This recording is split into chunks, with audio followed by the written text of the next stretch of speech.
GDP की पूरी जानकारी हिंदी में। जीडीपी क्या है? जीडीपी या सकल घरेलू उत्पाद, ग्रोस डोमेस्टिक प्रोडक्ट, किसी देश की अर्थव्यवस्था को मापने का एक प्रमुख तरीका है। यह एक निश्चित समय, आमतौर पर एक वर्ष के दौरान देश की सीमाओं के अंदर उत्पादित सभी अंतिम वस्तुओं और सेवाओं के बाजार मूल्य को दर्शाता है। सरल शब्दों में कहें तो जीडीपी एक साल में देश में उत्पादित हर चीज का कुल मूल्य है। इसमें खाना, कपड़े, कारें, मोबाइल फोन जैसी वस्तुएं और डॉक्टर की सेवाएं, शिक्षा, परिवहन जैसी सेवाएं दोनों शामिल हैं। महत्वपूर्ण बात यह है कि जीडीपी केवल अंतिम वस्तुओं और सेवाओं को ही गिनती में लेता है, मध्यवर्ती वस्तुओं को नहीं। उदाहरण के लिए, गेहूं का उत्पादन जीडीपी में शामिल है, लेकिन आटे का उत्पादन, क्योंकि आटा गेहूं से बनता है, जो पहले से ही गिना जा चुका है, को शामिल नहीं किया जाता है। जीडीपी की गणना कैसे की जाती है? जीडीपी की गणना करने के दो मुख्य तरीके हैं। व्यय आधारित दृष्टिकोण, एक्सपेंडिचर अप्रोच। ये दृष्टिकोण अर्थव्यवस्था में अंतिम वस्तुओं और सेवाओं पर किए गए कुल खर्च को जोड़ता है। इसमें चार मुख्य घटक शामिल होते हैं। निजी उपभोग, प्राइवेट कंजम्पशन, परिवारों द्वारा उपभोग की गई वस्तुओं और सेवाओं का मूल्य।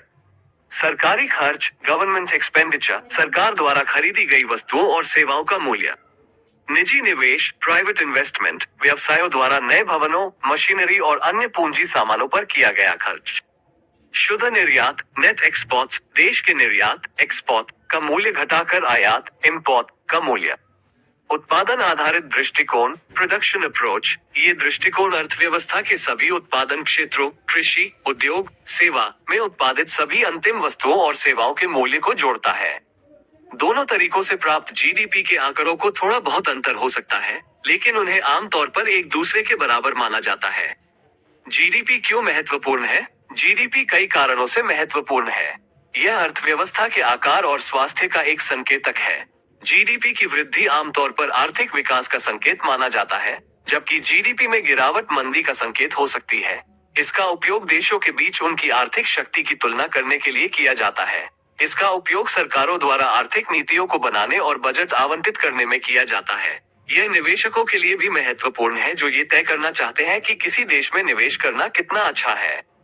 अतिरिक्त जानकारी। जीडीपी को अक्सर प्रति व्यक्ति जीडीपी के रूप में भी देखा जाता है, जो कुल जीडीपी को देश की आबादी से विभाजित करके प्राप्त किया जाता है।